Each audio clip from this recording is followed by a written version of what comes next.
Hello, everybody. This is Shane R. Monroe. You're in the passenger seat with me. It is Passenger Seat Radio. It is Thursday. I have no idea what the date is. What is the date? January 8th, 2026, and you're on my 13-mile commute home. Welcome to the show. Well, so you did not miss anything. This is not a live show. I'm recording it on the way home. I have had absolutely terrible luck doing the live show. See there, that's better. I've had a lot of trouble doing the live show, and it keeps dropping out, and then I end up getting a split show. It just wasn't worth it. So I decided I'm just going to record it, and I will upload it later, and everyone will get a full show, and that'll be fine.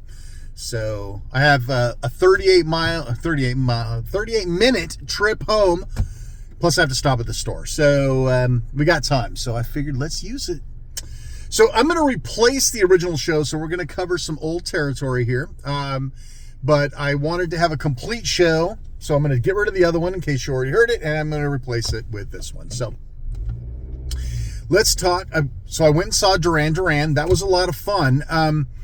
It's been interesting. You know, growing up in the 80s, I guess really any era, but growing up in the 80s, it seemed like going to concerts was a very regular thing. Everybody I knew went to concerts. Everybody I knew had gone to concerts. But, you know, oddly enough, in my youth, during my formidable years, I did not attend a single concert. I know it seems kind of weird, especially growing up in the 80s and 90s. But the truth is, I just, there was one concert I was going to go to. I was going to go to a Debbie Gibson concert. That makes sense, right? You guys know me. I was going to go to a Debbie Gibson concert, but it didn't work out because I lived in Wenatchee. Because guess what? In Wenatchee, Washington, no, that's the real name. Look it up. In Wenatchee, Washington, you don't get to see concerts. They don't come to Wenatchee. You got to go to Spokane or you got to go to Seattle. Either one of them's a 3-hour trip. And if you're going to Seattle, you got to go over the mountains.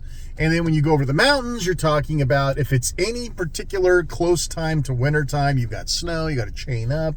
It's a whole big thing.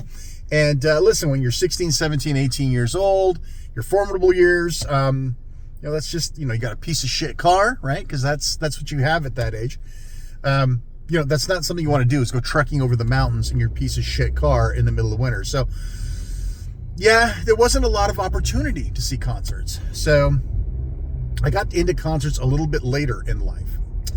So, as you know, if you've been a regular listener to the channel, I've gone to many concerts over the past several years. Some of them I should have gone to, but didn't.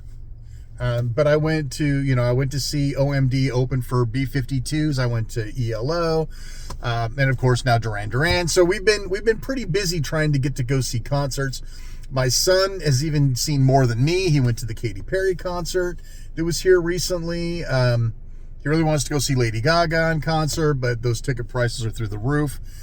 Oddly, Katy Perry was cheap if you're willing to sit in the nosebleeds, and he said it was a pretty good show. But yeah, so Duran Duran was the most recent. There was no opener, which I thought was kind of weird. I thought like it was kind of edict,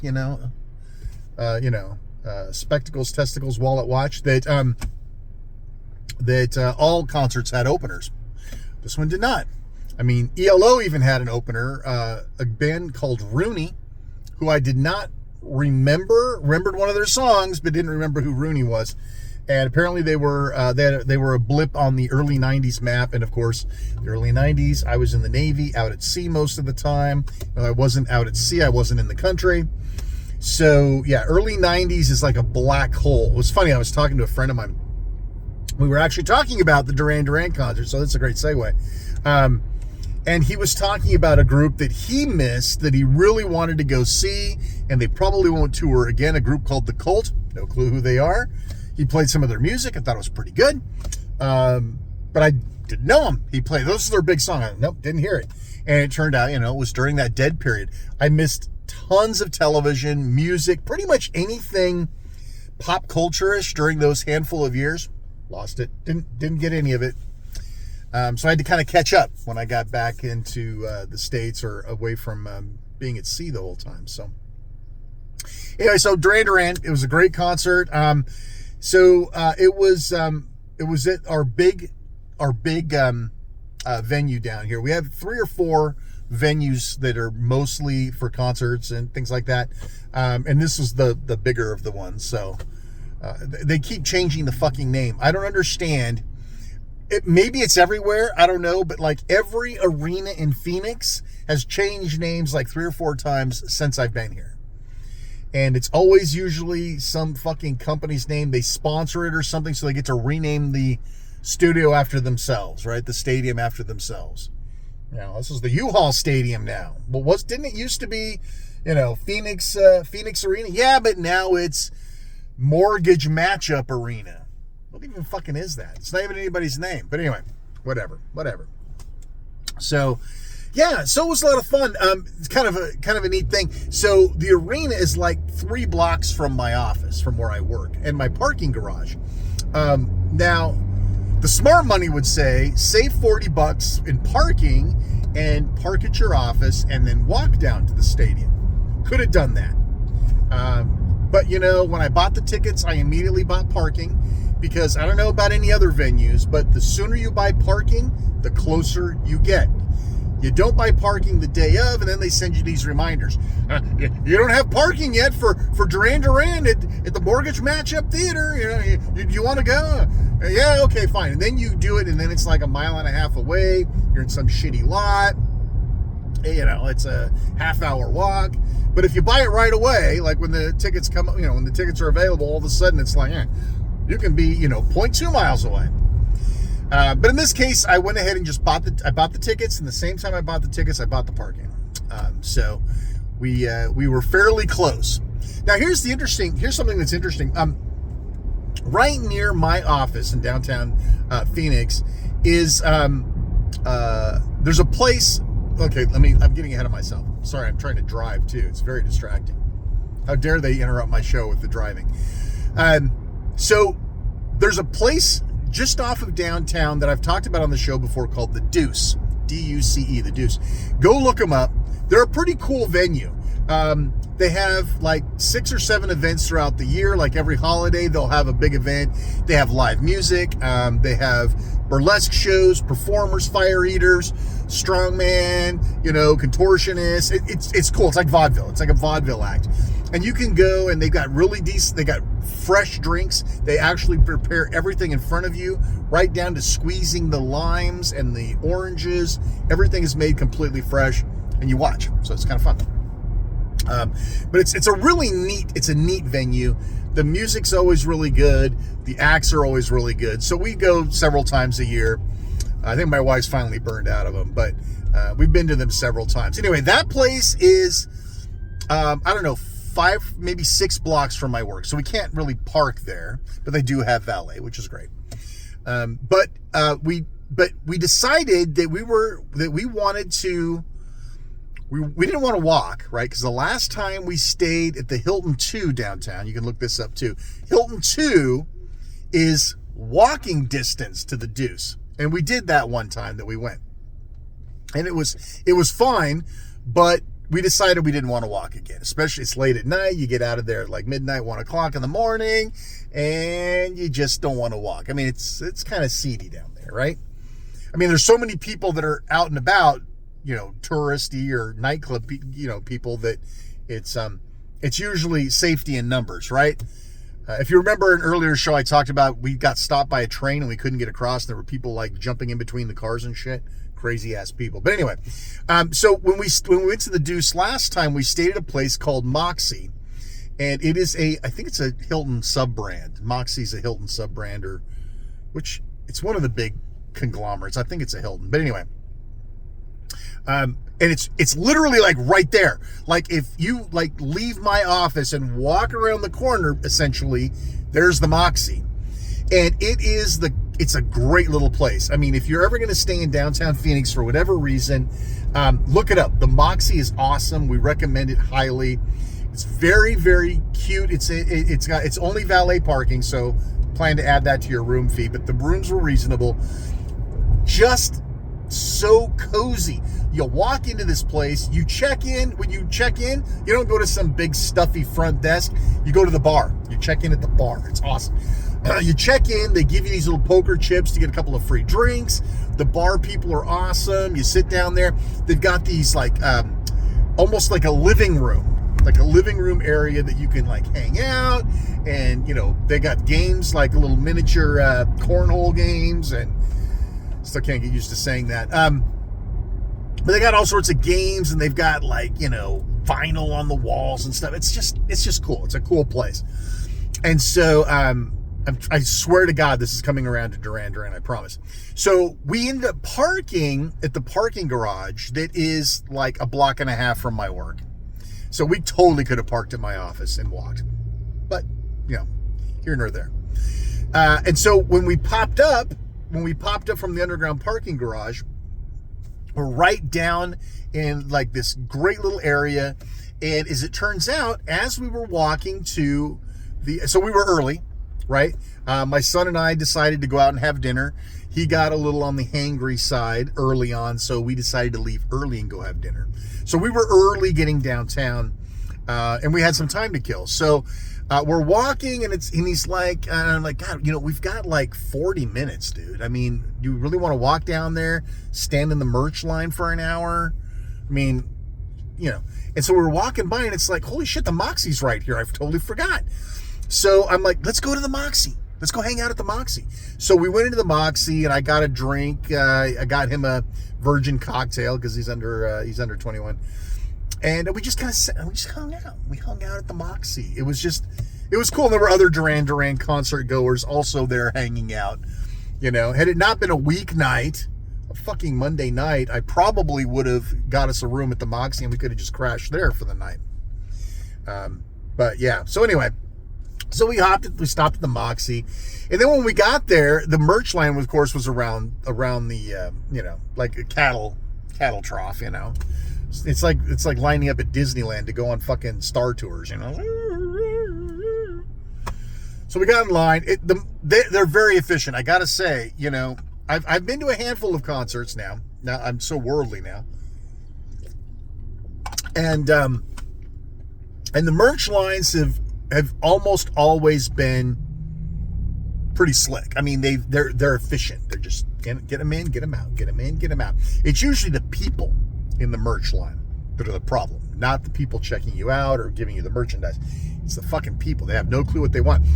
You've just spent 40 minutes standing in front of a display loaded with all the merchandise that you can possibly buy. And yet, when you get to the front of that fucking line, let me think about it. What do you mean think about it? You know? It's like, you've had 40 fucking minutes to think about it, pal. Come on, get your shirt, let's go. So, you know, we got up there, and, you know, I got to be one of the assholes because they had the same shirt. They had a Rio shirt with the Rio album cover on it. And they had two shirts. One was $45 and one was $70. Same logo, right? Where's everyone getting in that lane? Dude, it's slow. It's slow across the board, man. Come on. Just enjoy the traffic. And so I did want to know what the difference was, right? And I said, so what's the difference? You couldn't really tell from the display. And it's like the $70 one's vintage. And I'm like, what does that mean? What does that mean? Did it get blessed by a priest? What? And they're like, she's like, no, it's made of thicker, better material. So it's, you know, more durable. It's like an older t-shirt, the way older t-shirts were made, not the way that new t-shirts are made. And I'm like, oh yeah, fuck it. Give me the $70 one. So I got two shirts. My son bought a shirt, and we were still early. We went down to our seats, our little tiny seats. I mean, I'm a big guy, but these are little tiny seats, and everyone's kind of crunched together like sardines. And there was no opener, like I said, but for the first, so we walked in probably 7:15, 7:20 with a 7:30 showtime. So you think, okay, 15 minutes early, great. And they had this pretty attractive Asian woman DJing. So there was literally just a DJ sitting on the stage spinning records, and she was doing a great job. Excellent mixes, all sorts of 80s music. You know, my son's got like Shazam out, and I'm like, dude, you're not going to get anything out of that. You're going to get like maybe the root song that they're mixing with, but that's the whole point of these things. These are all, they're DJ mixes. You're not going to, the guys aren't just up there like playing a CD. They're doing shit. So it was really good. We really enjoyed the DJ. But then like around 7:30, she left, and we're thinking, okay, cool. So let's start the show. Yeah, Duran Duran.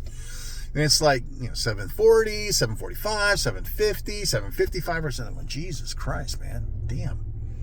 And then, so they probably started like 8:05, 8:10, something like that. It was a 20-song set, and it was good. Like, all the songs you want were there, right? There was one song they didn't play that I wanted, and there was a whole bunch of songs that I probably could have done without. So here's something that's interesting, and I think I mentioned it the last time when I did the show before, the partial show. So Duran Duran easily has 20 memorable hits, right? Like, if you got their decade album, I think, is 20 songs, and it's like everyone's a winner. So there's no shortage of music from the illustrious Duran Duran catalog, right? But instead of New Moon on Monday, which was a pretty big hit for them, right? No New Moon on Monday, but we got covers. There were good covers. There was Psycho Killers. It's a good cover, by the way. They did an ELO song, which was kind of crazy because there was a guy in the audience wearing an ELO shirt, the same shirt that I bought when I went to see ELO, which is interesting, right? And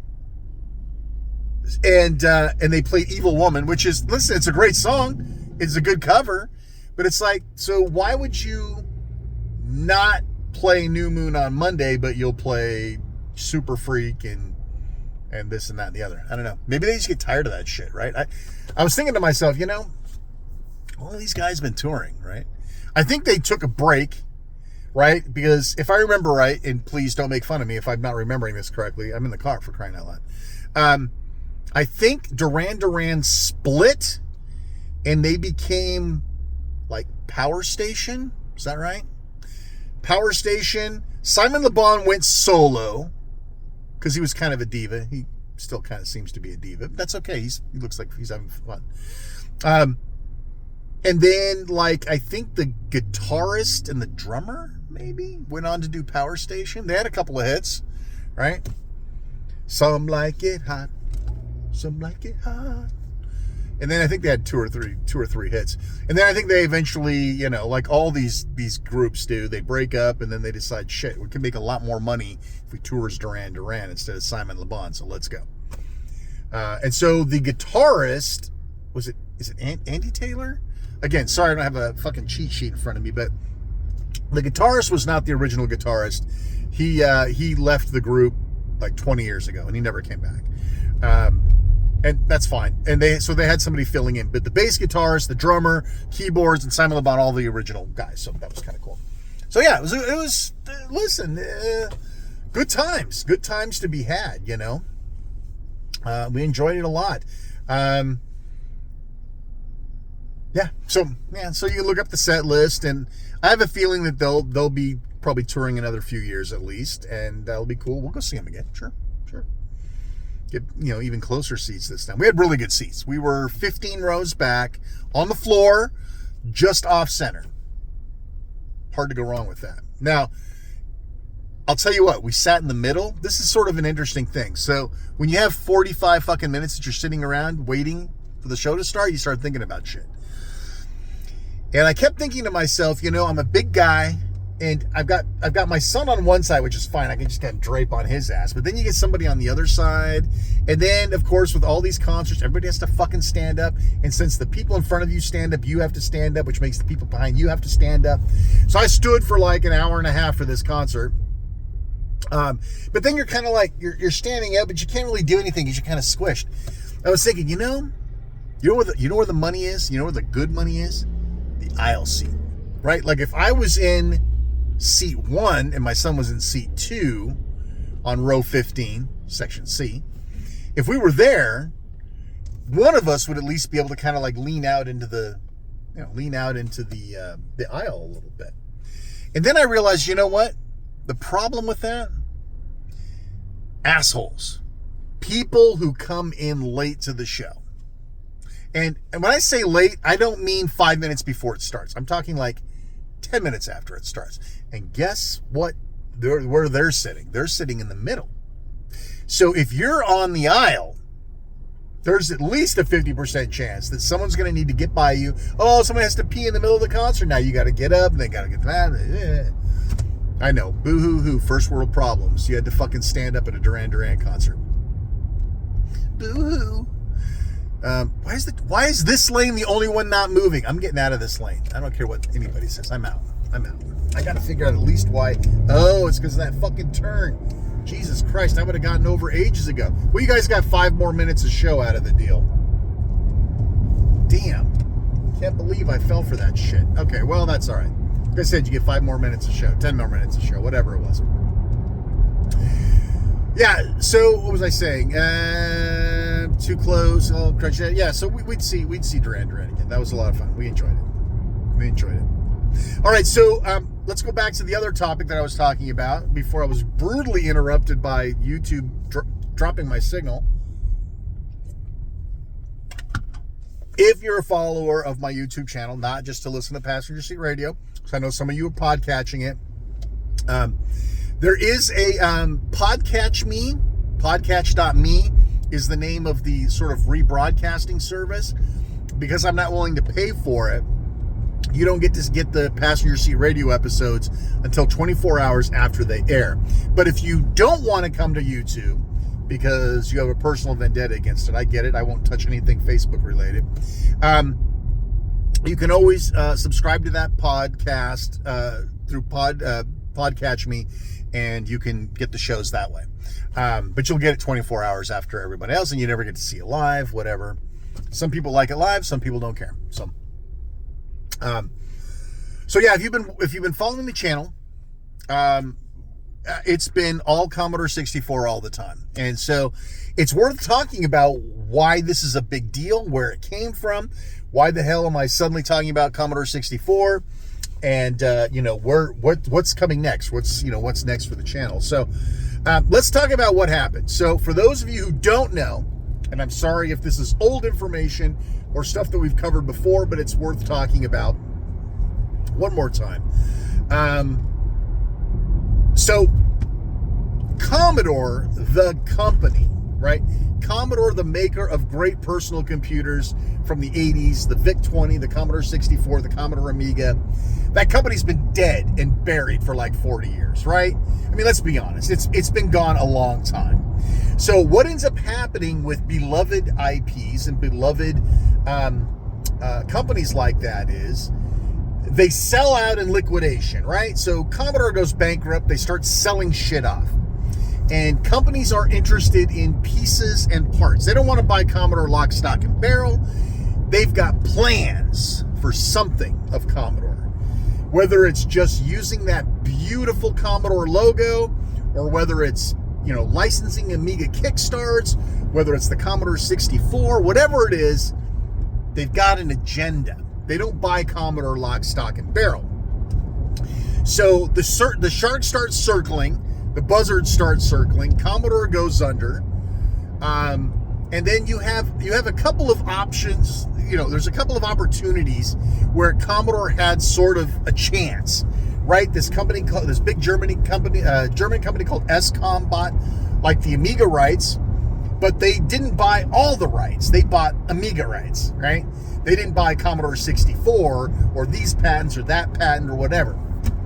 So Commodore was filleted and became sort of an octopus, tentacled octopus of different patents, and everybody, you could literally, for a very cheap price, buy the Commodore logo or license the Commodore logo and put it on a really shitty pair of sunglasses, and you could sell Commodore sunglasses.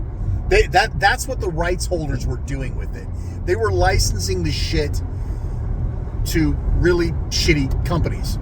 In case you missed it, there was a really cheap, shitty Android phone that bore the Commodore logo. It was fucking criminal. But that's what happens when these companies That's what happens when these companies buy out a larger corporation. They fucking gut it, bow to stern, and try to make money with it. And that's what happens. So what ended up happening is about a year or so ago, this guy who goes by Perry Fractic on YouTube, he runs a channel called Retro Recipes. If you're a retro fan, you've probably seen at least one episode. He's got a pretty hot wife and a dog, and he does a lot of Knight Rider shit. I think he actually created, he's got money. The guy, they've got money, you can tell. The production values and the fact that they bought a kit and all this other stuff, they got money. They're well off. But the guy seemed really nice. I mean, there's people who have money that are dicks, and there's people who have money that aren't dicks. And this guy doesn't look like a dick. So there was, there's a whole saga here, and obviously I've got fucking time because I'm on Grand and I'm trapped here. There was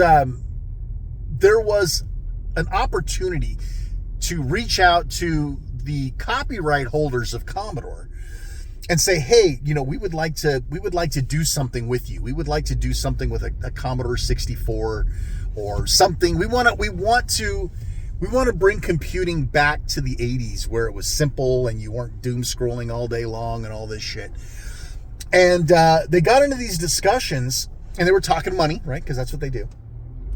And the guys that owned at least Commodore 64 and like 50, I think it was 54 different patents and trademarks, blah blah blah blah blah. They're kind of talking to Perry Fractic and his financial people, and they're like, you seem to know more about Commodore than we do. You seem to have passion, and you got ideas, and you got a future. You got a game plan. Why don't you just buy the whole thing from us? Why don't you just buy everything Commodore that we own? Let's work out a deal. You can have it all. You buy it all. And imagine, I can't even imagine like what the excitement level is about the concept of owning Commodore, right? As a kid, you think someday I'm going to own Commodore. Yeah, get the fuck out of here. But this is what was on the table. And so Christian, that's Perry Fractic's real name, Christian, he said, well, how much money are we talking? What's the number, right? And I don't even know if the number was disclosed. I'm sure it's disclosed somewhere. But so essentially, they gave him a number, and he was like, "Shit, maybe I can make this happen." What a dream! It's a great story. It's just a neat story altogether. But yeah, so over the course of the year, he found investors. He reached out to all these original Commodore people, and people who had been in the community already supporting Commodore, making Commodore products still, right? And he reached out to all of them, and this shit came together quick. This was a year from like inception to delivering a Commodore 64, a new Commodore 64 to your fucking porch. That's pretty impressive. But there was a lot of shortcuts along the way, and we'll talk about that.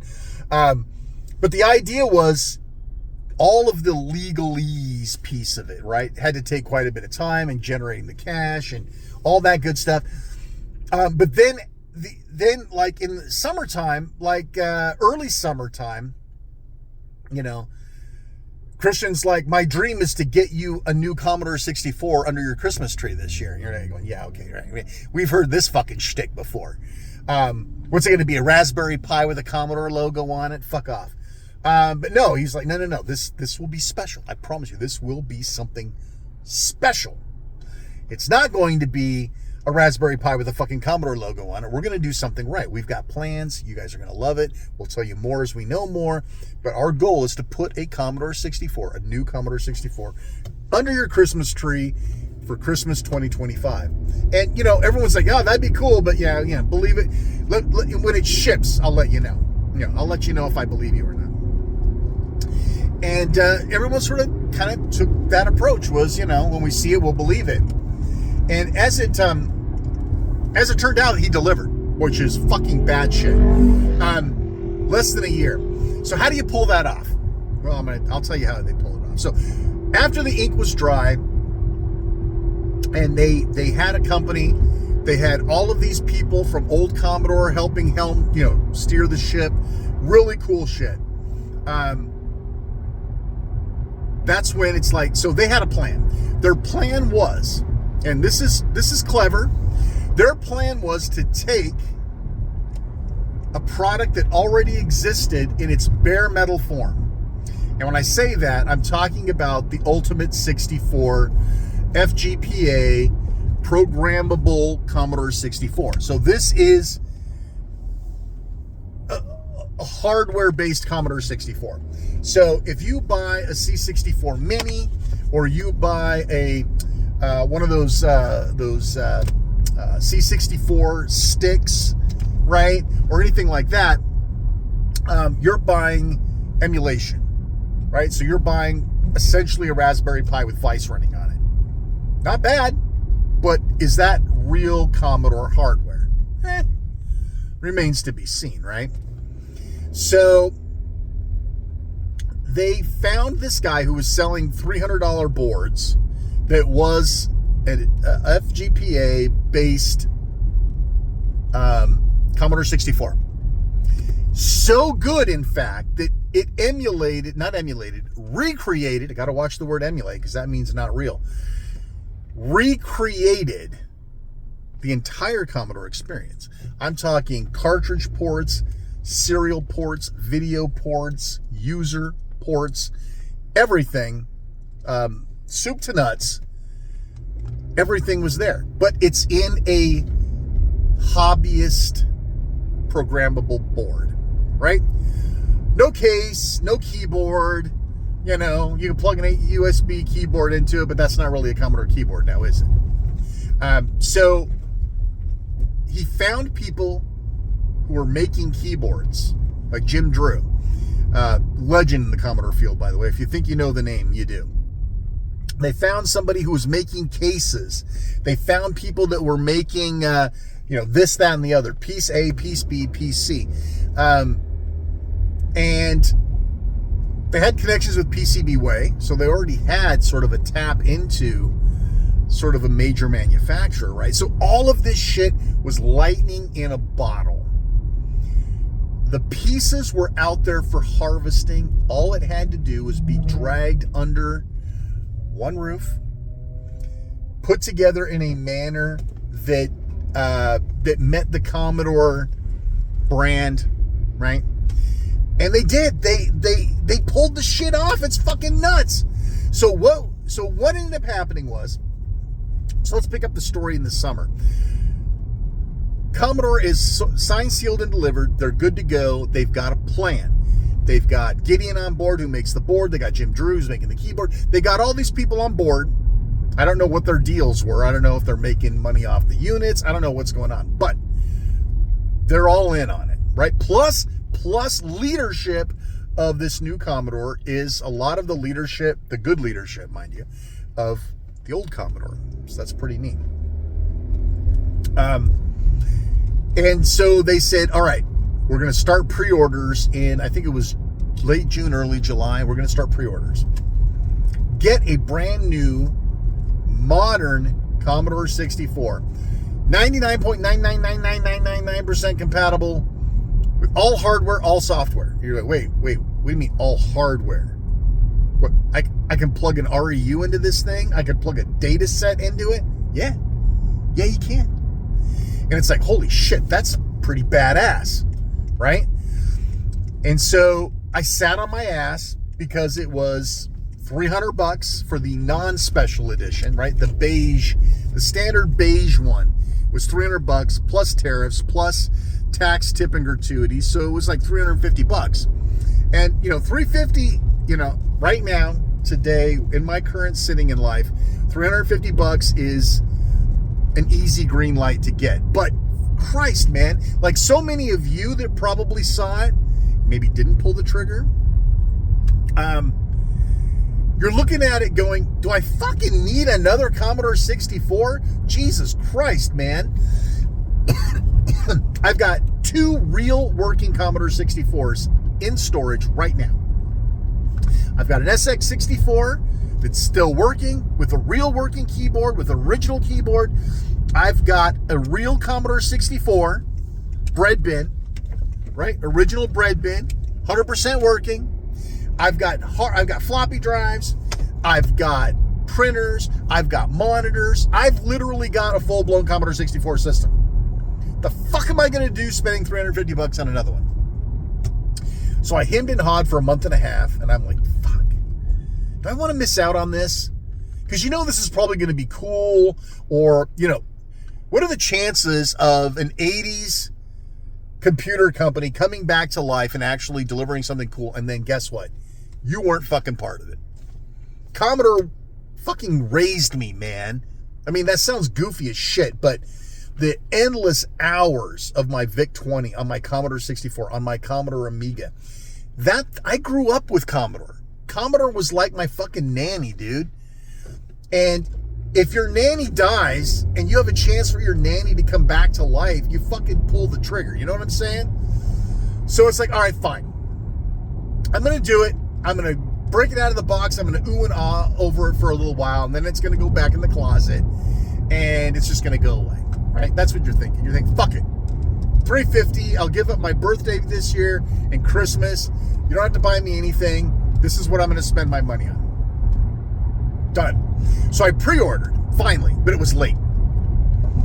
And I'm like, okay, so am I going to get it before Christmas, right? Because that was the big deal. A new Commodore under your Christmas tree in 2025. And I'm thinking, I waited a month and a half. There's no fucking way I'm getting mine by Christmas. Not going to happen. And as good as it is in terms of shipping and getting it by Christmas and all that stuff, the communication of here's when you're going to get it, here's, you are X number on the assembly line, blah, blah, blah. It was very cryptic. Am I lot 1? What does lot 1 mean? Is lot 0 the pre-orders and lot 1 is going to come in February? What does that mean? I don't know. And there wasn't you don't even really know it shipped. You get these emails saying, well, if you're part of the first lot, you should be getting an email really soon. I'm going, well, I didn't get an email, so I guess I'm not lot 1. Then a week later, you get this email saying, yours is going to ship out of here, blah, blah, blah. And you're going, yeah, okay, when's it going to ship? When am I going to get it? You don't know.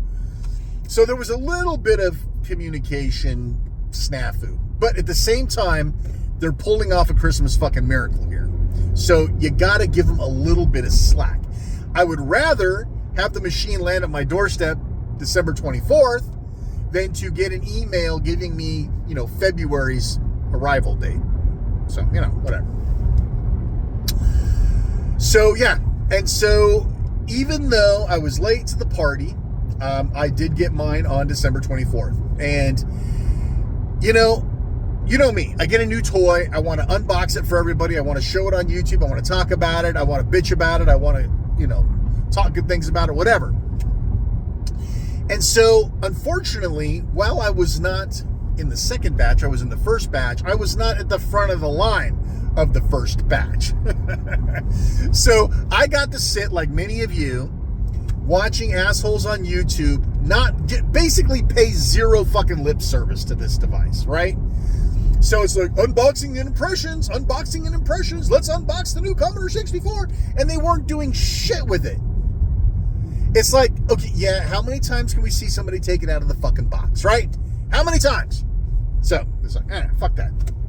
So it's like, okay, I'm not going to do an unboxing. Fuck it. I'm going to open the fucking thing up. I'm going to put it on my desk. And I am going to do shit that other people are not doing. I happen to have a real 1541. I have a real action replay cartridge. I have a real 1702 monitor. I have real video cables. I have a real data set with real cassette tapes. I've got real hardware. Let's do that. Let's do the shit that nobody else is doing. Let's talk about SID compatibility. Let me run tests against songs and music that don't sound right if the SID emulation sucks monkey butt, right? These are the sorts of things that I wanted to do. And so I waited a day or two, got my bearings, realized that this was actually something special, not some fucking pie in a cute Commodore 64 case. It was the real deal. It was like, this is actually something special. Let's get busy. And so I did. I got busy, and my channel's exploded. I mean, the viewership has been crazy. The subscriptions have been crazy. Let's be honest, the monetization has been really, really good. And so, and it's exciting. It's fun. You know, listen, I like doing Steam Deck videos. Listen, I got Steam Deck shit to still do.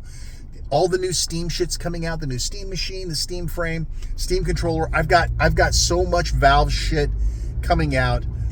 And let's be honest, the Steam Deck news and information and excitement kind of died down a little bit. So I needed some filler anyway. So this was, but it took off. Like Commodore 64 people are fucking crazy, and that's in the best way humanly possible. Some people are crazy in the not so good way, but that's pretty minimal. Whenever there's passion, you're going to get people who are really, really passionate in a good way, and you're going to get people that are really, really passionate in another way. And I get it. I am on the passion train. I know good cop, bad cop when it comes to passion. So we're good with that. If I piss you off in one of my Commodore videos because I recommended a Genesis controller, because I've been using one on an Amiga CD32 for decades and it never had a problem, but there's apparently a potential problem you can have by using that, right? You'll tell me. And most of you have been really cool about it, by the way. Most of the people have been really cool. It's like, hey, maybe you don't want to recommend the Genesis controller. Here's why it's probably not a good idea. And then I went and researched it. I printed a retraction, updated the video, and everybody's been like super cool. And it's very refreshing, because the Steam Deck people, there's a lot of great Steam Deck people out there, but there's a lot of assholes too. So it's really boosted the channel in terms, not just of numbers, right? Because numbers are fleeting, but it's boosted the channel in terms of type of user base. And that's important, right? Because Steam Deck people and Commodore 64 people probably don't typically intermingle in terms of, the base community. But I've got ideas of how I can sort of combine these and talk about these together and have them sort of work together. So I think it's interesting, and I really like that there's a diversity. And there are people that I know subscribe for Commodore stuff that are now finding my physical media stuff, and they're commenting on these like 2-year-old videos. There are new people finding the channel that are finally getting around to giving some love to some of this older content, right? I got a Knight Rider box set comment the other day.